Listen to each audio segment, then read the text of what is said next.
Quiero hablarles en esta noche, hermanos, en esta oportunidad bajo el tema, la promesa del Espíritu Santo en nuestras vidas. ¿Cuántos conocen al Espíritu Santo? Por lo mínimo han escuchado hablar. Los que eran católicos antes, digo eran porque no sé si todavía son, pero por lo mínimo los que eran católicos antes se persinaban, ¿verdad? En el nombre del Padre, del Hijo y del Espíritu Santo, amén. Y lo aprendimos desde niño, creo que lo aprendimos nosotros. Desde muy temprana edad nos enseñaron eso. Mas, sin embargo, en la vida, nosotros como personas no sabemos quién es la persona del Espíritu Santo.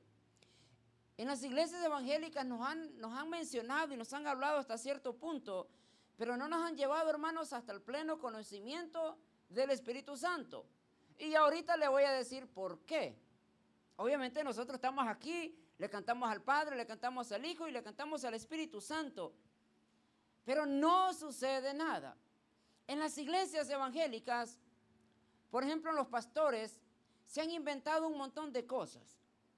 Por lo mínimo en las iglesias modernas que yo conozco el día de hoy han traído ministerio de danza a las iglesias, tratando de que la persona o el que llega a visitar a la iglesia le llame la atención el ministerio de danza. De hecho, sea de paso, hermanos, el ministerio de danza no es bíblico.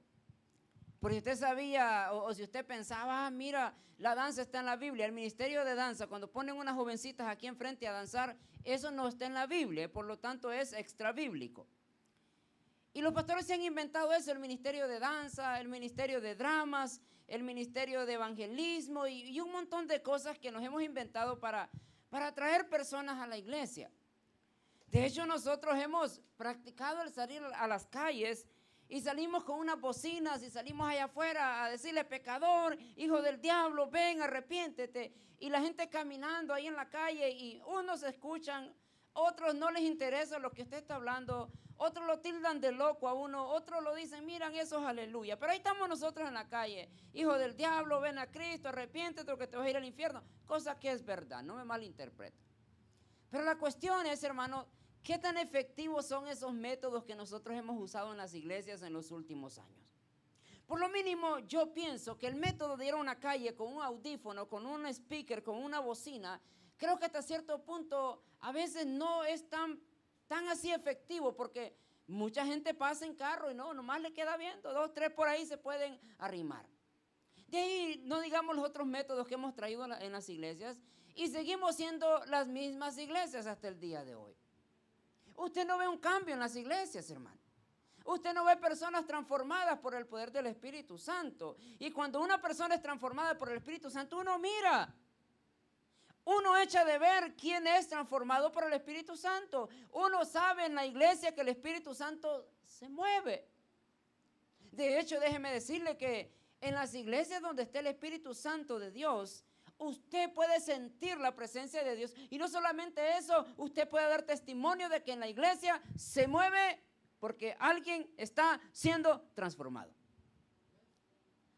Si el Espíritu Santo de Dios en nuestras iglesias no es el centro, si el Espíritu Santo de Dios en nuestra vida no es el centro, créame que simple y sencillamente estamos nosotros perdiendo el tiempo. Y aquí los pastores nos vamos a hacer gordos, nos vamos a hacer panzones, nos vamos a hacer feos, se nos va a caer el pelo, vamos a ir al hospital por un ataque al corazón o al cerebro porque inventamos tantas cosas y la gente no responde. Mire, en la alabanza, hermano, yo trabajé en la alabanza por muchos años y a la gente hay que decirle: hermano, por favor, levante su mano. Y usted tiene que decirle a la gente: hermano, abra su labio para adorar a Dios. Porque la gente venimos y como que vamos al coliseo. Tenemos una expectativa, traemos una expectativa diferente a lo que realmente es la iglesia. Hay otros que vienen como pollos comprados, vienen aquí y no saben qué está pasando. Y ahí está el ministro de alabanza: hermano, abra sus labios, porque el invitado, imagínense, si al que traen no abre sus labios para adorar a Dios, no levanta su mano, menos el que invitó. Si el Espíritu Santo en nuestras iglesias no es el centro, estamos perdiendo el tiempo. Se oye feo, se oye bien tajante, pero es la verdad. ¿Por cuántos años hemos perdido año tras año tras año, inventando métodos que no han traído una reforma a nuestra iglesia. Porque usted mira las iglesias el día de hoy, hermano, muchas de ellas están llenas. Mucha gente tiene una membresía de 2,000 miembros, pero la mayoría de esas personas son personas vacías. Personas que no se han convertido totalmente al evangelio. ¿Por qué? Porque no dan testimonio, todavía se deleitan en el mundo, todavía les gusta escuchar música mundana, todavía les gusta deleitarse en las cosas que el diablo ofrece. Voy a volver a repetir, si el Espíritu Santo no es el centro en una iglesia, estamos perdiendo el tiempo. Y hemos olvidado, hermanos, esta promesa en cada uno de nosotros. La iglesia de Jerusalén, o sea, la iglesia primitiva, tenía un trabajo.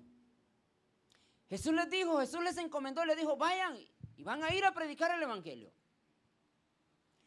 Ustedes van a llevar el mensaje, pero denme unos días todavía, le dijo Jesús, porque necesitan recibir la promesa del Espíritu Santo. Porque la promesa del Espíritu Santo sobre nosotros es la que nos trae la convicción de ser mejor creyente a nuestra vida. El Espíritu Santo es el que nos da el valor para enfrentarnos a las cosas del mundo y decirle, no, momento. Es el Espíritu Santo que a nosotros nos dice, el Espíritu Santo tiene que ser el centro de nuestra vida. Y ahí estamos los pastores, hermanos, ahí en la iglesia inventando un montón de cosas, que curso aquí, que curso allá, que seminario de esto, seminario del otro, y un montón de eventos. Ahí pasan todos los sábados de evento y evento. Y me pregunta usted, o le pregunto yo, ¿cuántas de esas personas que asisten a estos seminarios son transformados de su vida?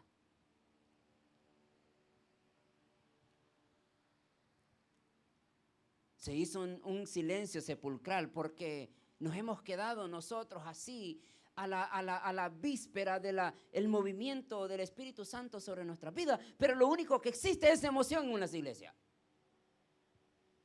En las iglesias modernas se poralizó la presencia de Dios y viene a tomar lo que se le conoce a nosotros el día de hoy como las emociones. ¿Y cuáles son las emociones?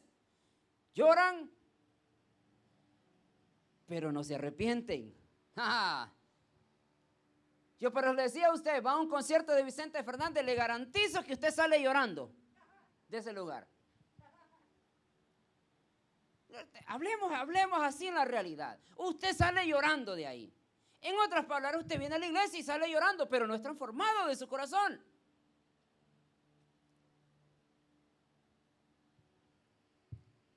¿Se da cuenta?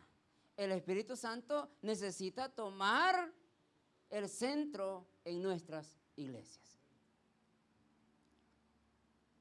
Y en estas últimas semanas, Dios ponía en mi corazón algo bien importante. Algo que por la gracia de Dios, y solo por la gracia de Dios, tuvo misericordia de mí. Y es cuando nosotros entendemos, hermanos, que usted y yo simplemente somos personas de carne y hueso que vamos a tomar un lugar en las iglesias, pero el Espíritu Santo es el único más importante antes que nuestro talento y antes que nuestros dones.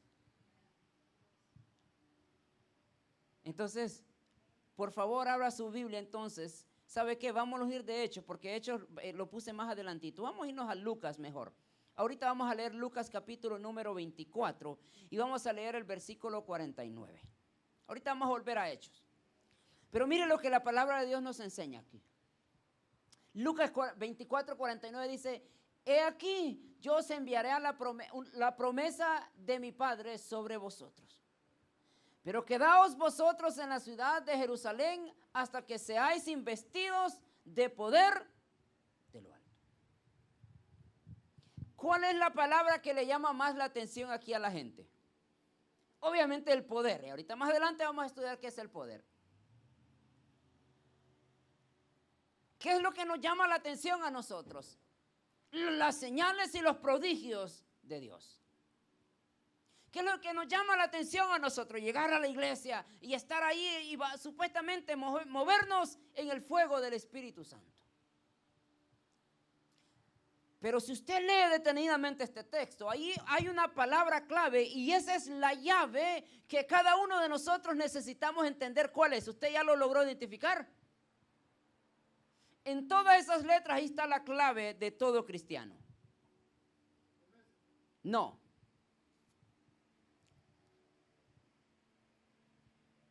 ¿Todavía no lo logró identificar?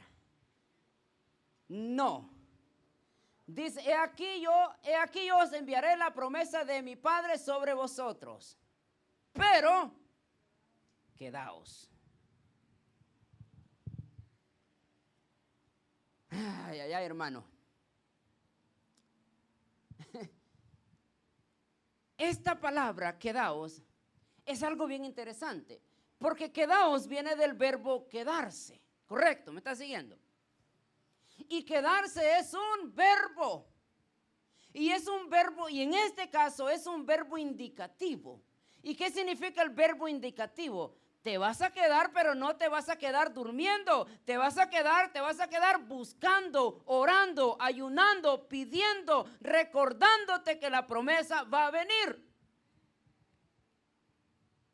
El problema con nosotros, hermanos, es que se nos olvida algo bien importante. Hay una promesa en cada uno de nosotros. Dios ha dado la promesa, pero no nos gusta quedarnos. No nos gusta esperar.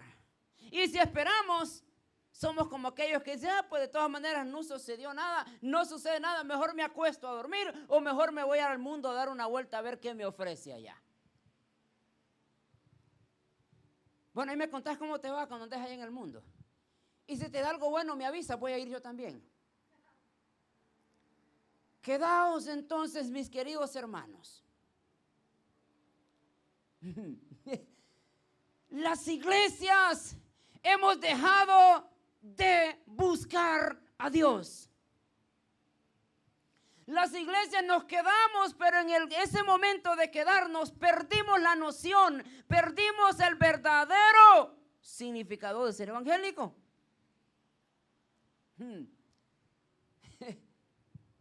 Yo estoy de acuerdo en que usted vaya a predicar a las calles. Sí, estoy de acuerdo. Estoy de acuerdo que usted se pare en una esquina a predicar el mensaje de Dios. Estoy de acuerdo.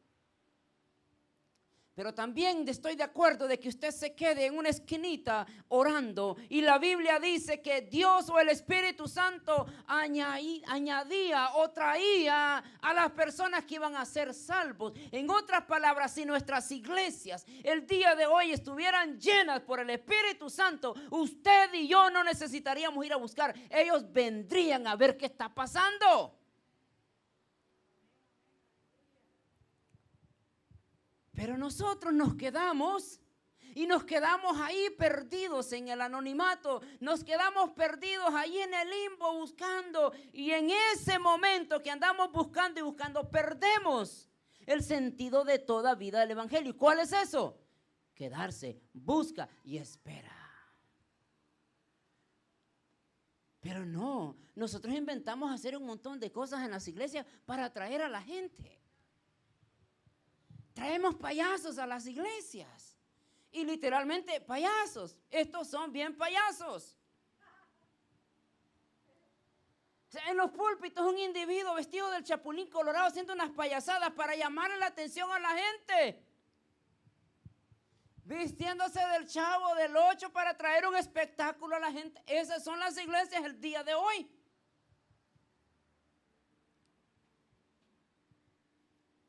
¿Usted cree que si en la iglesia el Espíritu Santo no fuera el centro de atención, usted cree que la gente no vendría? ¿Usted cree que si se dan cuenta y dicen, sabe que ahí en presencia los enfermos se están sanando? ¿Usted cree que no tendríamos una línea ahí el día de mañana? Yes. ¿Usted sabe cuántos enfermos hay ahorita de afuera? Si la gente se diera cuenta que el Espíritu Santo de Dios estuviera salvando aquí mañana, estuviéramos una línea para allá, haciendo fila para entrar a la iglesia. O en otra iglesia.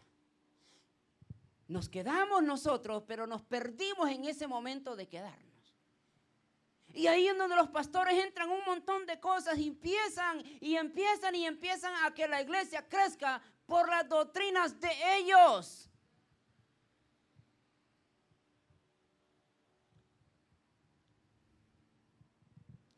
Yo me acuerdo hace años, hermano, estoy hablando hace muchísimos años. Se levantó un programa supuestamente del Estado donde le ofrecían a un individuo el graduarse de high school si no se graduó en un promedio de 6 meses. Por lo mínimo los que han crecido aquí en Estados Unidos saben cuál es el proceso de graduarse de high school. Por lo mínimo en mi época se necesitaban 260 créditos para que usted se graduara de high school. Si usted no los tenía, ¿cuántos eran usted, hermano Olive, en su tiempo? ¿Cuántos eran? ¿260 también? ¿O eran más? Pero este muchacho trajo ahí la fenomenal idea que se iba a graduar usted de high school en 6 meses. Y empezó a llegar a todas las iglesias. Mire qué sinvergüenza son los hombres, hermano, llegando y acercándose a las iglesias para hacer negocio. ¿Usted sabe qué malo es caer a una iglesia y querer hacer negocio con los santos? ¿No se da cuenta que un día va a caer en las manos de Dios y las cosas que hace las va a pagar con Dios? Y este muchacho empezó a llegar a todas las iglesias y los pastores, por ganar gente, empezaron a aceptar el programa. Y salían a la comunidad y decían, mira, ofrecemos este programa para que si tú te puedes graduar de high school, si no te graduaste te puedes graduar. Y la gente empezó a venir a las iglesias. Y yo me acuerdo, hermanos, que las iglesias, estamos hablando ya por el 1999 o el 2000 por ahí. Y las iglesias se llenaban y aquel hombre llegaba y ofrecía el programa y los pastores agarrando dinero para ellos de lo que estaban sucediendo. ¿Cuál es el problema? 4 años después se dio cuenta que eso era un fraude.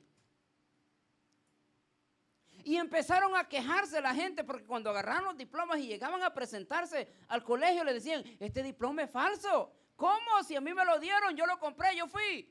Momento, es falso. Y se empezaron a quejar. ¿Sabe qué pasó? Todos los pastores que abrieron este programa porque querían ganar gente, terminaron demandados y pagando el triple de lo que habían agarrado. Cuando el Espíritu Santo de Dios no maneja tu vida, te pierdes.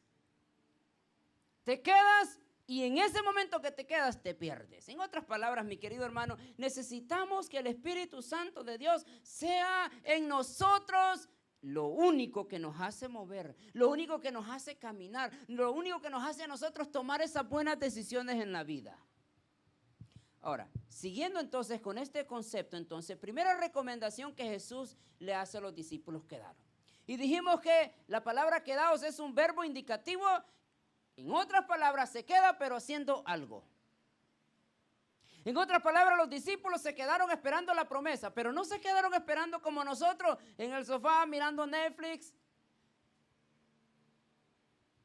mirando las películas de Cantinflas, chismeando en Facebook. No se quedaron así. Bueno, no existía todo eso en esa época, no, pero habían otras cosas que podían llamar la atención. No se quedaron como nos quedamos nosotros. Ellos se quedaron, pero se quedaron en la búsqueda. Se quedaron orando, se quedaron ayunando, se quedaron en aquel momento o aquel lugar donde se le conocía como el aposento alto. ¿Y qué es el aposento alto, hermano? A ver, alguno de ustedes, ¿qué significa aposento alto? No el hecho de que el aposento alto esté en un segundo nivel. Porque por lo regular las casas de Jerusalén de la época no tenían como 3, 4, 5 niveles como los tenemos el día de hoy. Si tenían una terraza les iba bien. En el aposento alto es ese momento, el tiempo de adoración, el tiempo de comunión con Dios que nosotros necesitamos tener todos los días. Hermanos, si el Espíritu Santo de Dios fuera el centro de nuestra vida, no cometeríamos tantos errores que cometemos nosotros el día de hoy, en otras palabras. Los discípulos se quedaron entonces y en ese momento empezaron la búsqueda, empezaron a esperar y se prepararon. Yo creo que por lo mínimo pasaron unos 2 meses para que la promesa se cumpliera. Ellos quedaron orando, se quedaron ayunando y en ese momento lograron tener un montón de gente, la cantidad de 120 personas. Estas 120 personas, aparte de los discípulos, estaban en un mismo espíritu, estaban en un mismo sentir, estaban en una misma frecuencia. ¿Cuál era esa? Que el Espíritu Santo de Dios vendría sobre ellos. Y eso es lo que le quiero decir a usted en esta noche, hermano. Yo quiero que usted empiece a desear la llenura del Espíritu Santo en su vida. Yo quisiera que las iglesias el día de hoy fueran llenas del Espíritu Santo. Y que quitáramos tanta locura que hemos traído nosotros a los altares el día de hoy. Esa iglesia trayendo músicos del mundo, les paga, ven a tocar el servicio.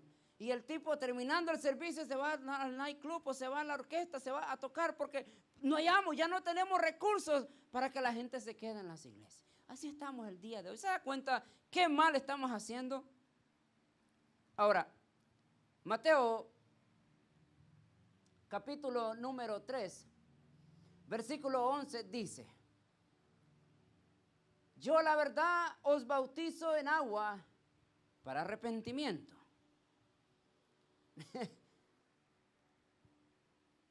¿Qué dice ahí? Yo los bautizo en aguas para arrepentimiento.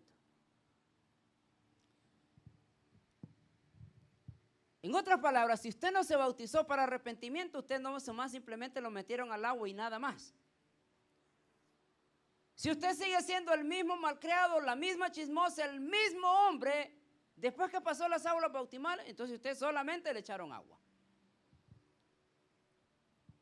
Yo creí que iba a decir amén, hermano. Qué bueno, háblame, Señor. Yo a la verdad, dice, os bautizo en agua para arrepentimiento. Pero el que viene tras de mí, cuyo calzado yo no soy digno de llevar, es más poderoso que yo. Él os bautizará en Espíritu Santo y fuego. Su aventador está en su mano y limpiará su era y recogerá su trigo en el granero y quemará la paja en fuego que nunca se apagará. Ahora Juan dice entonces: yo los bautizo a ustedes para arrepentimiento con agua. Pero tras de mí, dice, viene alguien más que no solamente los va a bautizar con agua. Bueno, aunque Jesús no bautizó con agua, sino que los bautizará con Espíritu Santo y con fuego. ¿Qué significa el fuego entonces en la vida de un cristiano? En otras palabras, hermanos, si nosotros somos bautizados en Espíritu Santo y en fuego, el fuego viene a purificar lo malo que está en nosotros. Todo aquello que nosotros tenemos que no le agrada a Dios, cuando viene el Espíritu Santo, se quema.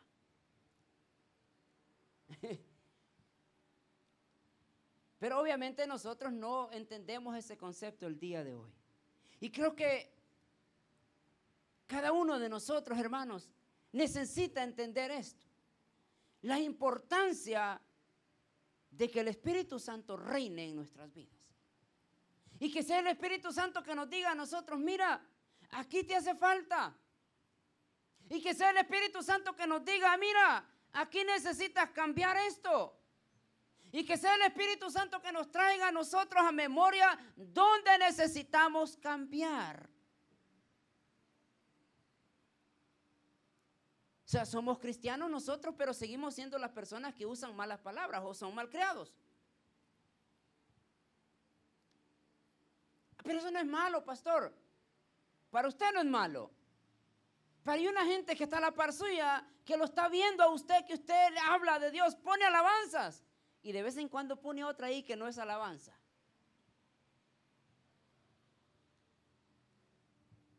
Y lo está viendo, lo está observando. Y esa persona, tarde o temprano, le va a decir a usted: bueno, ¿y no decís vos que vas a la iglesia? ¿Con qué carácter usted va a llegar a una persona a hablarle de Dios cuando usted es el mismo que él y que ella? ¿No cree que necesitamos nosotros que el Espíritu Santo venga y nos diga, nos transforme, nos regenere nuestra manera de pensar? En los tiempos que estamos viviendo nosotros el día de hoy, hermanos, necesitamos el Espíritu Santo en nuestra vida. Ser cristiano en estos tiempos es bien complicado. ¿Por qué? Vivimos en un tiempo donde somos nosotros aceptados por un grupo de personas. Y si usted piensa como ellos, lo aceptan. Y si usted no piensa como ellos, lo rechazan. Pablo dijo, si trato de agradar a los hombres, dejaría de ser siervo de Dios. Yo ya le he contado, hermanos, con mi propia vida, amigos que yo tenía, y digo tenía porque pues ya no están, que por la manera que yo pienso y por la manera que le digo al Espíritu Santo, ven y tú trabajas en nuestra iglesia. Por eso, si yo no pienso como ellos, me sacan del club. Me sacan de su núcleo de amigos porque yo no pienso como ellos. Y así estamos nosotros viviendo en el mundo, hermanos, queriendo agradar a medio mundo. Y andamos haciendo un montón de cosas. Quiero agradarte, quiero que te sientas bien. Hermano, no te preocupes en caerle bien a todos. No te preocupes si te van a aceptar o no te van a aceptar. Que no te preocupe eso, por favor.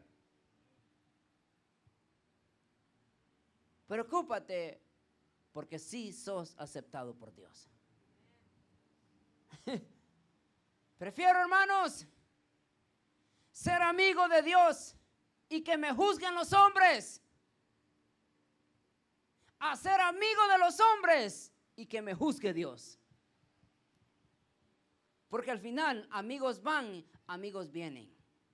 Mientras tú tengas, vas a tener amigos. Mientras tú le das por el lado de ellos, tú vas a tener amigos. Pero el día de mañana que tú cometas un error, ahí se miran tus verdaderos amigos, se te van. ¿Quién es el único que se queda? Dios. ¿Quién es el único que sigue a tu lado? Es Dios. Aquel que todo el tiempo le das la espalda, Él es el único que se queda contigo. Ahora, por eso, hermanos, es necesario entender esto. ¿Cómo yo miro el Espíritu Santo de Dios en mi vida? ¿Cómo miro yo eso parte de mi vida? ¿Lo creo como tradición o creo que el Espíritu Santo es aquel amigo que nunca se separa de mí? Juan el Bautista le dice a los discípulos, mira, yo los bautizo a ustedes con arrepentimiento, pero atrás de mí viene alguien más poderoso y los bautizará con fuego, con el Espíritu Santo. Aprécienlo. Ahora, siguiendo entonces con este concepto, entonces, el fuego del Espíritu Santo produce tres cosas en nuestra vida. Cuando Juan dice atrás de mí viene alguien que los bautizará con fuego, que los bautizará con Espíritu Santo. Esta acción en nuestra vida produce tres cosas. Bueno, obviamente hay más, pero yo solamente le traje tres. Primero, el Espíritu Santo produce arrepentimiento.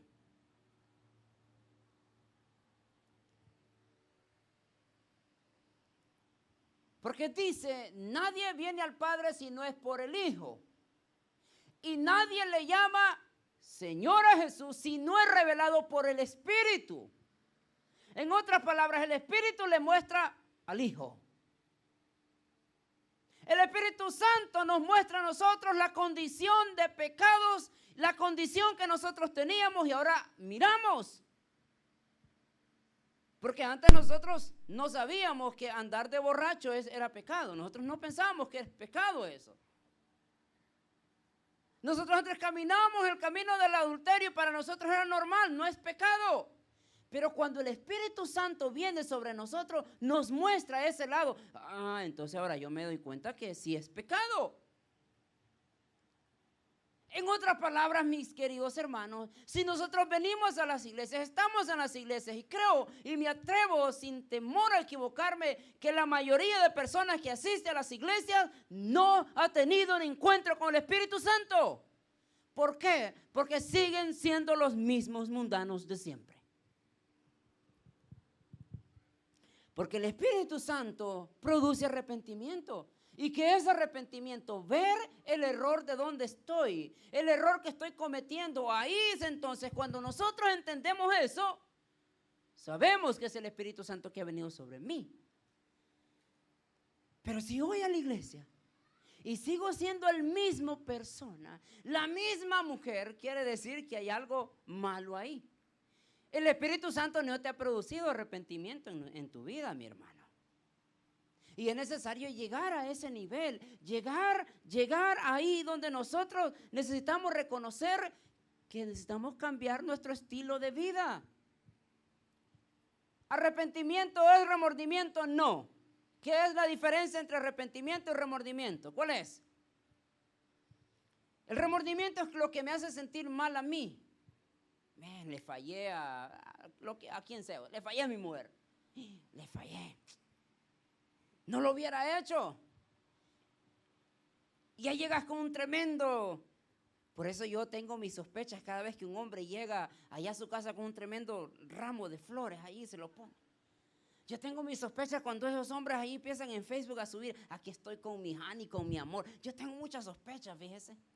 Porque a veces los hombres lo hacen por la culpabilidad que tienen. Y por sacarse eso, quieren hacer eso. Yo tengo mis sospechas, fíjese.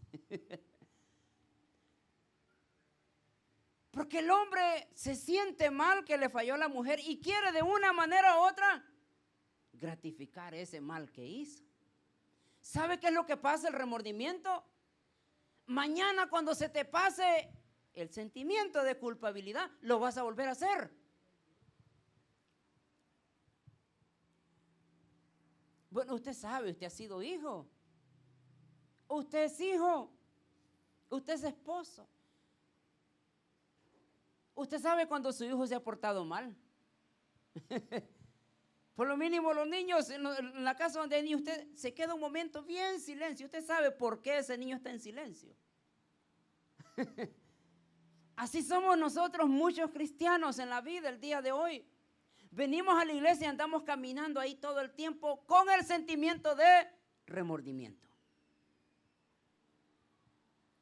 Se parece como antes, ¿verdad? Que nos enseñamos a confesarnos con una persona, ¿verdad? Y te decía, vas a rezar 10 Padres Nuestros y 10 Ave María. Y mientras nosotros teníamos el sentido de culpabilidad, lo hacíamos. Pero una semana después volvíamos a lo mismo. Ya se me olvidó. Porque simplemente tiene remordimiento de las cosas. Pero el arrepentimiento es aquel que tú reconoces que estás haciendo mal y que ya no lo vas a volver a hacer. El Espíritu Santo de Dios cuando viene a nuestra vida necesita producir arrepentimiento. Si tú no te has arrepentido y ya tienes 20 años en la iglesia, significa que tú eres una persona religiosa nada más y no has conocido al Espíritu Santo de otra manera. Esto es para los que están en Facebook, no para los que estamos aquí. Segunda cosa que produce el Espíritu Santo cuando viene a nuestra vida es purificación. ¿Qué es la palabra purificación, hermano?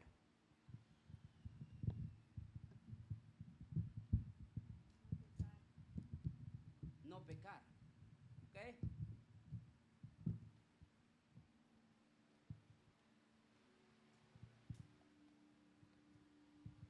¿Usted alguna vez escuchó hablar de esos que se le llamaban o que se le llaman hasta el día de hoy los puritanos? ¿Conoce los puritanos? No. ¿No? Los puritanos es un grupo de personas allá por el lado el lado este de Estados Unidos, por Pensilvania, por todos aquellos lugares. Es un concepto, un grupo de personas que se levantó en el tiempo, por ahí como de los 1800, por ahí los puritanos. De hecho, usted sabe la avena que nosotros comemos que se llama Quaker o Quaker, no sé cómo se dice, Quaker. Los Quaker también es un grupo de puritanos que se llamaban los cuáqueros, que se les conoce así como los cuáqueros, que vienen de ese grupo. ¿Y cuál era el punto de ellos? El punto de ellos es que ellos se guardaban tanto que ellos no asistían a las cosas que pasaban en el mundo porque tenían miedo contaminarse. Ellos se alejaban de la sociedad. De hecho, el día de hoy ellos se alejan. Usted conoce los menonitas también, ¿no? Los menonitas, ¿los he escuchado? ¿Los menonitas? Tampoco. Los menonitas, ¿no? Sí, los menonitas son un grupo de personas que se alejan de la civilización. Ellos no usan teléfono, no tienen computadora, no usan luz eléctrica, no usan carro. Ellos están a la antigua. Porque ellos piensan que al traer las cosas de hoy a nuestra casa, ellos se contaminan. Bueno, nosotros pensamos así, que a veces somos puritanos, que somos menonitas, que los vamos a purificar nosotros. Hermano, la purificación no viene por lo que usted y yo podamos hacer. Porque donde hay o dos o tres o cuatro personas, siempre va a haber un desacuerdo porque somos seres humanos.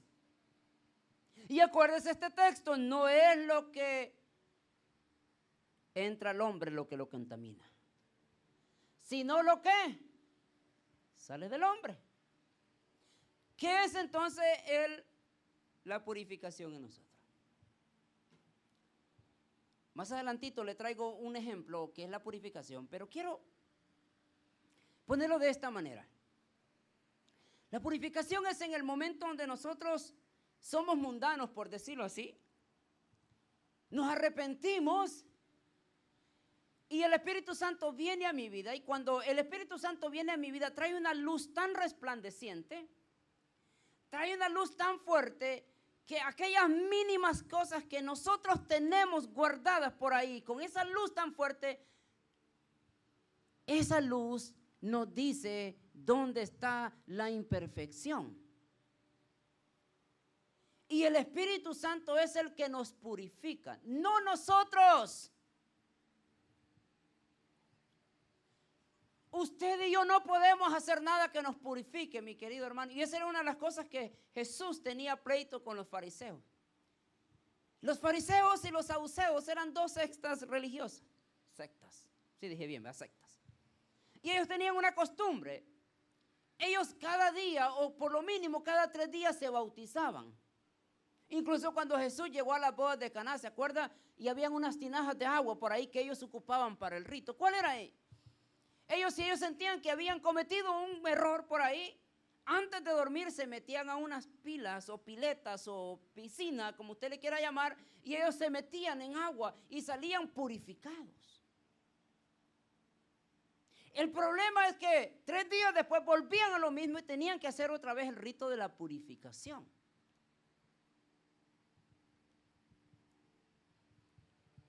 Cuando Jesús viene entonces y dice esa palabra en la cruz, consumado es. ¿Qué significa la palabra consumado? Ya no existe otra cosa más que pueda ser tan grande para poder quitar el pecado del pueblo, sino lo que si aquí mismo se está cumpliendo era la muerte de Jesús. En otras palabras, el Espíritu Santo nos purifica a nosotros porque Él tiene misericordia sobre nosotros. Usted puede decir, hoy no voy a hacer esto y me voy a purificar. Mentira. Te puedes ir a encerrar a una montaña donde no existan tal vez solo los monos y los cabras y todo eso. Pero ahí donde estás tú solo, no te purificas. Si no es el Espíritu Santo de Dios que te purifica. Ahora el Espíritu Santo viene y te dice, mira, esto es lo que tú necesitas hacer. Es por eso cuando nosotros oímos a la gente decir, yo no voy a la iglesia porque ahí me van a quitar que me ponga esto, que me quite esto, porque el Espíritu Santo es el que te muestra y que te dice. Cuando tú tienes el encuentro con el Espíritu Santo te das cuenta que hay ciertas cosas que tú no las deberías de hacer. Y el Espíritu Santo empieza a purificarte, a quitarte todas aquellas impurezas que te estorban la comunicación con Dios. Tercera cosa que produce el Espíritu Santo sobre cada uno de nosotros, o que debería de producir, es la santificación. Ahora volvemos al mismo principio de la purificación. ¿Qué es la santificación, hermano? A ver, ¿alguno de ustedes que me quiera decir qué es santificación? ¿Qué entiende para? A ver, ¿alguno de ustedes que me diga ahí qué significa? ¿Cómo? Ok. ¿Qué más? ¿Santificación qué más? Ay, ayúdame, hermano, ya me estoy durmiendo yo. A ver, dígame. Esto es el ejemplo que yo le decía hace ratito, mire, pero ahorita vamos a tocar ese tema. ¿Qué más es santificación?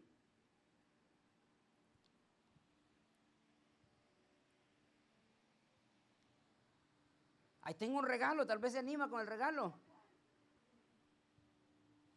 El concepto santificación es simple y sencillamente apartarse para Dios. Pero nosotros tenemos una idea equivocada de santificación, de apartarme del pecado. vestirme como cristiano, hacer esto y hacer un montón de ritos porque así me voy a santificar para Dios. Mentira. Hagamos lo que hagamos, usted y yo no lo vamos a poder santificar. Santificar entonces es apartarse para Dios, guardarse para Dios, y ahí viene un montón de cosas. Ahí trae el paquete completo. Pero volvamos aquí entonces a este principio, purificación. Esto es lo que yo le decía el otro día a algunos de ustedes. Miren, nosotros antes de venir a Dios o antes de venir a Cristo, nosotros parecemos un diamante en bruto.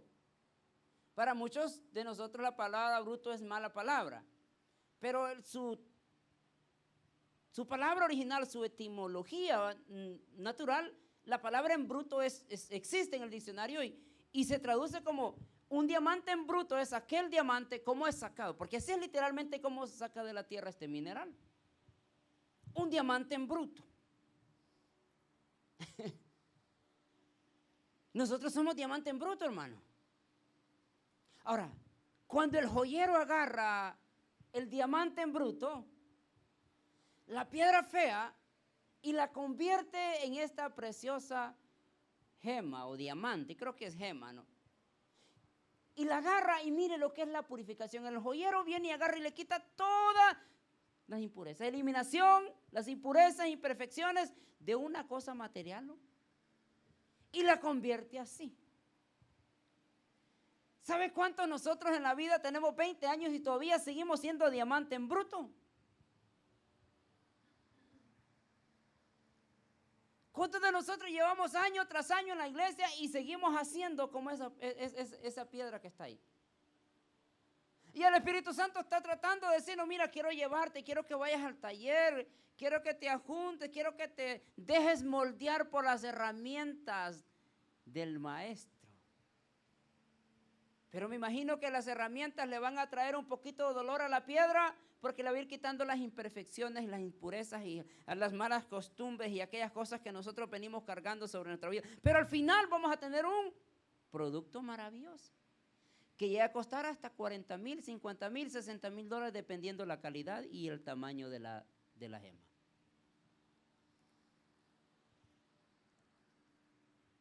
Santificación. Santificación es consagrar, santificar, separar, equivalente al verbo kedash, apartar del uso común. En otras palabras, mi querido hermano, ¿cuál es el uso común? Cada vez que nosotros traemos un instrumento, por lo mínimo, usemos este piano de ejemplo. Obviamente al piano no lo hicieron cristianos, o tal vez de repente trabajara alguien por ahí. Pero las piezas de ese piano fueron hechas por un mundano, por un borracho, por un adúltero tal vez. ¿Quién sabe? Ese piano pues trae bien lugar donde lo hicieron, no sabemos. Pero cuando lo traemos nosotros a la iglesia, oramos, lo santificamos y lo dedicamos y lo apartamos para el servicio de Dios. Probablemente este piano, su meta era ir a una fiesta, a un nightclub, a bailar a tanta gente y hacer bailar a la gente, hacer llorar, hacer pecar a los hombres con el sonido que tira. Mas sin embargo lo trajimos, lo guardamos y lo apartamos para Dios. Entonces, en otras palabras, este piano es santo. El Espíritu Santo de Dios, entonces, tiene que producir santidad en nosotros. En otras palabras, mi querido hermano, santidad es entonces parecerse a Jesús. Y para parecerse a Jesús es en todo el sentido de la palabra. Hacer una imagen de Dios en nosotros. Hay una palabra, hermanos, en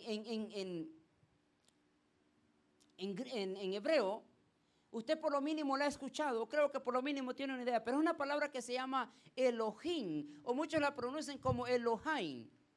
Y esta palabra tiene un origen bien interesante, porque Elohim viene de este texto que significa Dios de dioses. Pero cuando usted lee el texto original en hebreo, cuando dice nosotros somos imagen y semejanza de Dios, dice que somos Elohim, Elohim e Elohines. En otras palabras, nosotros somos, a la par de Dios, somos dioses o somos imágenes igualitos a Dios. Es por eso que el texto que dice ser santo porque yo soy santo. En otras palabras, yo, si soy manejado por el Espíritu Santo de Dios, tengo que aparecerme, tengo que caminar, tengo que hablar y tengo que actuar como Dios o como Jesús. Pero obviamente no lo hacemos nosotros el día de hoy. ¿Por qué? Porque somos seres imperfectos. Pero el Espíritu Santo tiene que provocar eso en nosotros, o por lo mínimo entrar en esa etapa donde cada uno de nosotros necesitamos ir mejorando cada día. Ir buscando la perfección, ir entrando al taller del maestro para que Él nos diga dónde necesitamos cambiar. Entonces la pregunta es, ¿por qué los evangélicos el día de hoy tienen tantos problemas? Hermano, mire, esta estadística me dejó con la boca abierta. Y me ha dejado espantado, diría el dominicano, espantado. Hicieron una encuesta entre los matrimonios. Tal vez usted, mujer, se va a identificar con lo que voy a decir. Hicieron una encuesta en los matrimonios. El 80% de mujeres que contestaron a la encuesta dijeron que no quieren al marido y que simplemente están estables teniendo una casa, teniendo una familia, teniendo un hombre que les pague y teniendo una seguridad. Pero dentro de ellas no aman al marido. Hermano, yo me quedé espantado.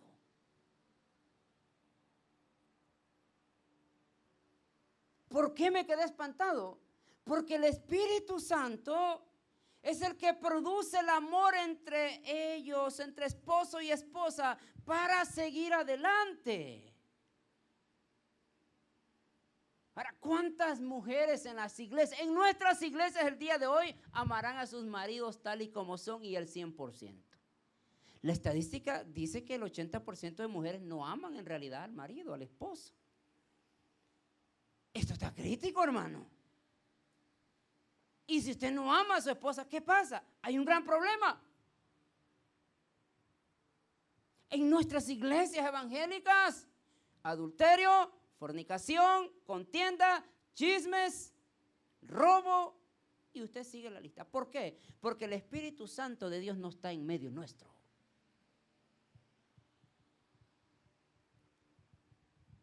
El Espíritu Santo trae santificación. El Espíritu Santo nos debería a nosotros a llevar, a empujar a que cada uno de nosotros busquemos cómo parecernos a Dios todos los días. ¿Cuál es el concepto que tienen tus amigos de ti? ¿Cómo te llaman cuando te ven llegar a la reunión? Ahí viene el santurrón, ahí viene el malo, ahí viene el mentiroso, ahí viene el malcriado, ahí viene el adulto. Le paramos ahí mejor. ¿Cuál es el concepto que tienen de nosotros? Si se da cuenta, creo que, hermanos, necesitamos decirle al Espíritu Santo, ven y toma control de nuestra vida. Pastor, si me estás mirando en Facebook, dile al Espíritu Santo que transforme tu vida. Y que el Espíritu Santo tome el control de nuestros sermones el día de hoy en las iglesias. Porque lo que se predica en el púlpito se refleja en las sillas. Si hay una iglesia, el cual es una iglesia donde no respeta, donde andan en adulterio, en fornicación, ¿cómo andará el pastor? Estamos viviendo en un tiempo, hermano, donde las iglesias no se habla más del infierno. Usted no va a escuchar a un pastor el día de hoy. Es muy difícil encontrar un pastor que se ponga en un púlpito a hablar. El infierno es real. Ya no hay. Te hablan de prosperidad, te hablan que tú lo puedes hacer todo, te hablan que tú estás guapa, que tú estás guapo, te hablan que la vida en el evangelio es tan bonita y que Dios te va a traer un montón de cosas. Es lo que se habla en el púlpito el día de hoy. Los pastores hablaron, ya no hablaron del gran juicio de Dios. Los pastores ya no predican la ira de un Dios encolerizado. Ya no hablan de un Dios con mano dura. Ya no te hablan en los púlpitos de eso. Porque el tiempo cambió. Imagínense, si un pastor está así, ¿cómo ha de estar la iglesia? Si un pastor teniendo una mujer, teniendo una relación extramarital, teniendo hijos fuera del matrimonio y estando en la iglesia, ¿cómo va a estar la iglesia?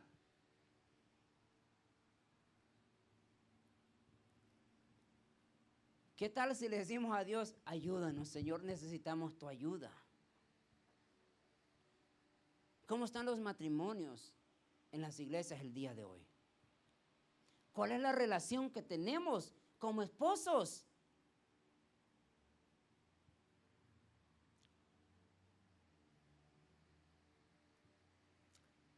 Cada uno de nosotros necesitamos tomar una decisión, hermano. Y la decisión es bien santificarte y buscar a Dios o despedazarte en el mundo con toda tu familia y que te vaya bien. Cada uno de nosotros tenemos una decisión. Seguir viviendo como hemos vivido por muchos años en la iglesia, donde no ves un avance espiritual en tu vida, donde no echas fruto. Pasan años y años y no tienes frutos. ¿Qué es echar fruto, hermano? Bueno, primero Juan incluso dice hacer frutos dignos de arrepentimiento. Eso que tú des fruto que ya te arrepentiste. Eso porque no podemos estar, vamos al mundo, volvemos otra vez, vamos al mundo y volvemos. Tenés que dar frutos que ya te arrepentiste. Después, el miércoles estábamos leyendo y el fruto del Espíritu es, ¿cuáles son? Gozo, paz, paciencia y todos los 7 frutos, creo que son 7 o 9 frutos que aparecen ahí. Si tú no estás dando eso, quiere decir que estás en un gran error y necesitas arrepentirte. ¿Y cuántos cristianos en las iglesias están así? No dan frutos, pero son los primeros en criticar. Son los primeros en apuntar el dedo y son los primeros en decir, mira, aquel está en pecado. Pero tu vida nunca te diste cuenta cómo está. Ok, hermano, ya con esta me despido porque vamos a seguir el domingo con este concepto bien importante. Ahora, en el Antiguo Testamento, nosotros miramos que aparece esta promesa por primera vez. En el Antiguo Testamento, hermanos, el Espíritu Santo de Dios solo venía sobre ciertas personas. Venía sobre sacerdotes, venía sobre reyes o venía sobre profetas. Pero no venía sobre toda la gente. Incluso por ahí aparece una parte donde dice, muchos de nuestros antepasados desearían tener lo que nosotros tenemos el día de hoy. ¿Y cuántos de nosotros ni siquiera sabíamos que hay Espíritu Santo? O por lo mínimo, lo que hace el Espíritu Santo de Dios en nosotros. Porque en la teoría, por lo mínimo en la teoría o en la teología de los testigos de Jehová, dicen que el Espíritu Santo es una fuerza de Dios, nada más. En la teología católica dice que el Espíritu Santo es cierta parte de la Trinidad de Dios. Pero vamos a apartarnos de esos conceptos y nos vamos a centrar quién es el Espíritu Santo en la Biblia. ¿Y qué hace el Espíritu Santo de Dios en la Biblia sobre nosotros?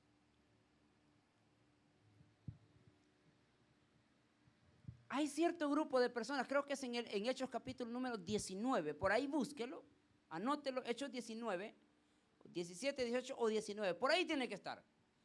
Donde dice que llegaron ciertos hombres donde estaba Pablo. Y Pablo les hizo la pregunta, ¿ya recibieron el Espíritu Santo? Y aquellos hombres se quedaron. Ni siquiera sabíamos que hay Espíritu Santo, dijeron ellos. Porque de cierto, dice, nosotros fuimos bautizados con el bautizo de Juan. Pero de ahí nadie nos dijo nada, dice el relato bíblico. Ahora, el Espíritu Santo para nosotros, ¿quién es? No es la parte simplemente de la palabra Trinidad. De hecho, sea de paso, la palabra Trinidad no existe en la Biblia. No aparece en ninguna de las Biblias. Pues usted tenía esa idea ahí que la Trinidad ya existe en la Biblia. No existe en la Biblia la palabra Trinidad. En otras palabras, el Espíritu Santo de Dios es una parte misma de Dios sobre nosotros, sobre el mundo. En otras palabras, Jesús se va y deja cierta parte de Él mismo. Y dice, yo les enviaré un consolador. Y ese consolador les dirá qué van a hacer, porque soy yo mismo, dice el Padre. En otras palabras, el Espíritu Santo es una persona, es alguien que yo le puedo pedir todos los días. Es alguien a quien yo me puedo acercar todos los días. De Espíritu Santo, quiero tener una conversación contigo. Y si usted conversa con el Espíritu Santo, está conversando con el Hijo. Y si usted conversa con el Hijo, está conversando con Él, con el Padre. ¿Qué es para nosotros el Espíritu Santo? ¿Una teología de la Trinidad? ¿Qué es el Espíritu Santo para nosotros? ¿Alguien que nos enseñó nada más? ¿O es una fuerza nomás simplemente que se mueve por ahí? ¿O el Espíritu Santo es aquel que nos guía a nosotros todos los días? Termino con esto. Disculpen, hermano, pero es que esto está bueno y cuando uno se suelta a hablar de estas cosas tan bien interesantes que uno quisiera pasar toda la noche hablando de este principio, pero algo bien importante. El Espíritu Santo se movía en reyes, sacerdotes y profetas nada más. Pero el profeta Joel se le fue revelado y dijo en capítulo 2, versículo 28, y después de esto derramaré sobre toda carne. Ahora, ¿después de qué está hablando Joel? Obviamente está hablando del periodo donde se iba a cumplir el Antiguo Testamento con Jesús, donde todas las profecías que se habían dado en el Antiguo Testamento iban a tomar lugar y se iban a cumplir en Jesús.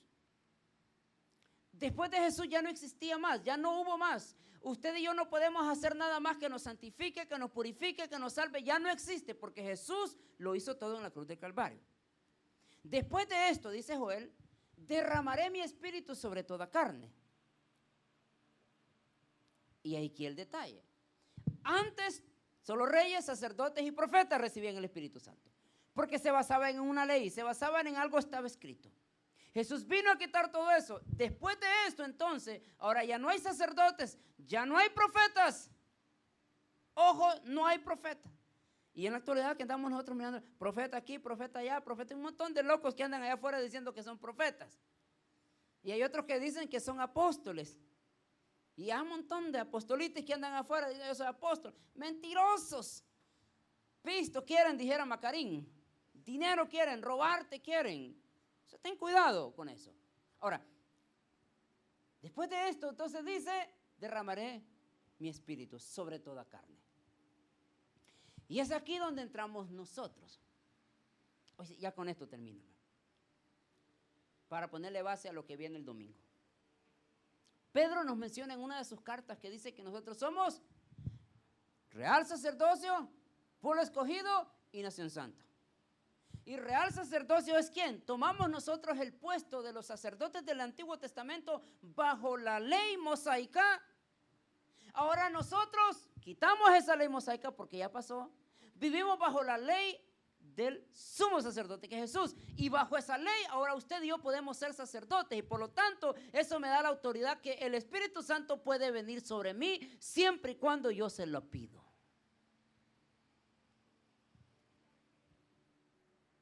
Dice, y después de esto derramaré mi espíritu sobre toda carne y profetizará.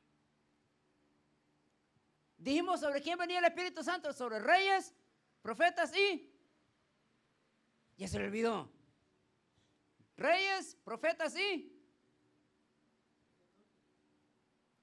a ver, alguien de Guatemala por acá me le encarga un frasco de sucrol a todos.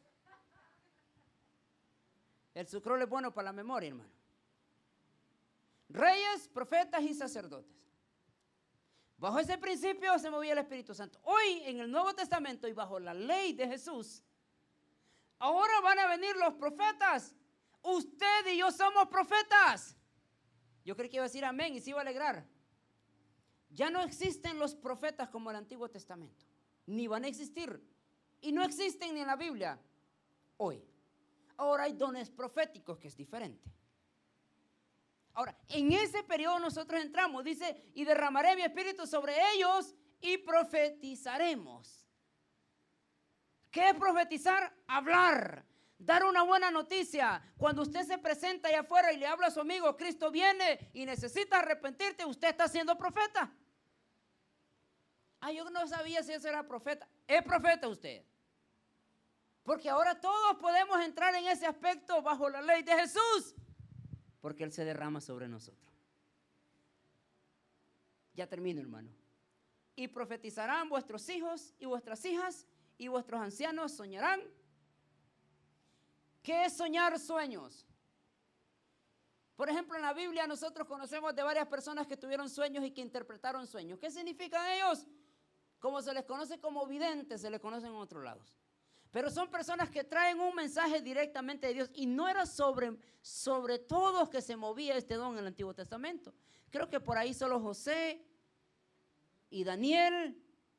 Y no me acuerdo otro por ahí. Bueno, José, el esposo de María, Dios le habló por medio de sueños. Ahora, bajo esta nueva ley, nosotros, bajo la ley del Espíritu Santo, no solamente profetizamos, sino que también tenemos sueños. Y estos sueños que son proféticos, que son un mensaje de Dios para nuestra gente el día de hoy. ¿No se alegra? Soñarán sueños. Y no es cualquier sueño, hermanos, sueños de Dios. Que Dios revela a sus siervos lo que va a hacer. Soñarán sueños y vuestros jóvenes verán. Wow. Y vuestros jóvenes verán visiones. ¿Qué es visión? ¿Qué es ver visión? Ver visión es ver lo que Dios planea adelantado. Por lo mínimo, hermanos, Dios reveló, cuando empezó la pandemia, la supuesta pandemia que pasó, Dios reveló a sus siervos que iba a venir un virus. Y donde se dijo, muchos de esos que escucharon ese mensaje directamente de Dios no creyeron. Y Dios habló a los siervos, Dios le habló y les dijo, va a pasar esto. Prepárense. Tuvieron una visión de lo que Dios iba a hacer.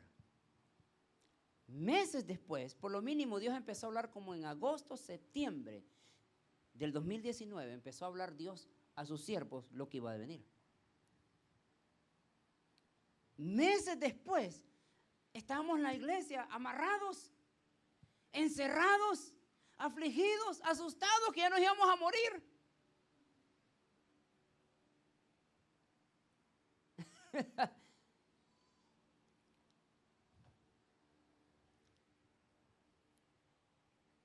¿Usted cree que si en las iglesias el Espíritu Santo hubiera sido el mayordomo, el patrón, cree que hubiéramos estado de la manera que estuvimos?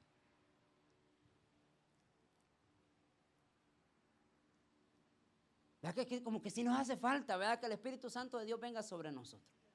Pero vamos a seguir con este concepto el domingo. Y dice entonces, y después de esto, derramaré de mi espíritu sobre toda carne y profetizarán nuestros hijos y vuestras hijas, vuestros ancianos soñarán sueños y vuestros jóvenes verán visiones. Y también sobre los siervos y sobre las siervas derramaré mi espíritu en aquellos días. Esa profecía se cumplió en Hechos capítulo número 2. Y de allí vamos a iniciar nosotros el próximo domingo. Termino con esto entonces. ¿Qué es el Espíritu Santo de Dios para nosotros el día de hoy? ¿O qué debería ser el Espíritu Santo de Dios? Anhele al Espíritu Santo, hermano. Y hable con el Espíritu Santo, dígale, Señor, bautízame con fuego, bautízame con poder. Porque el poder que el Espíritu Santo de Dios, cuando somos bautizados, es el que te ayuda a sostenerte en momentos claves de tu vida. Y el domingo vamos a ver eso. Pedro negó a Jesús 3 veces. Cuando el Espíritu Santo de Dios lo bautizó en poder y fuego, lo encerraron y lo llevaron a la ciudad. Y le dijeron, ya no hables en ese nombre. Lleno Pedro del Espíritu Santo, ahora ya transformado por el Espíritu Santo, se paró y dijo, es necesario obedecer a Dios antes que los hombres. La tradición dice que Pedro, estando a punto de morir, lo iban a crucificar, un castigo que era tradicional en los romanos de la época. Pero a Pedro dice la historia que se le vino a la mente que así crucificaron al maestro. Y dijo él, yo no soy digno de morir como murió mi maestro. Así es que lo crucificaron a él hacia abajo, invertido. Porque había recibido el Espíritu Santo de Dios.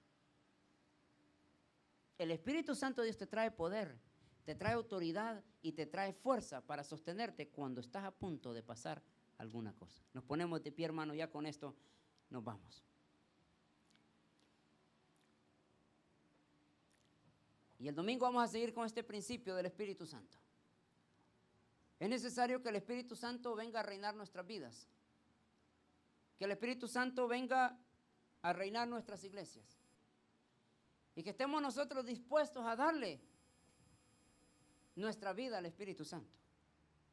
Eso sí, cuando el Espíritu Santo viene sobre nuestra vida, te va a trastornar todo. El Espíritu Santo va a venir y te va a desordenar todo lo que tú tenías ordenado. Porque lo que parece orden para nosotros no es orden para el Espíritu.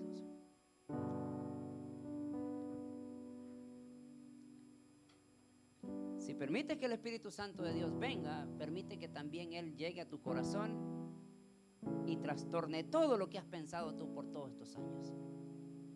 Oramos.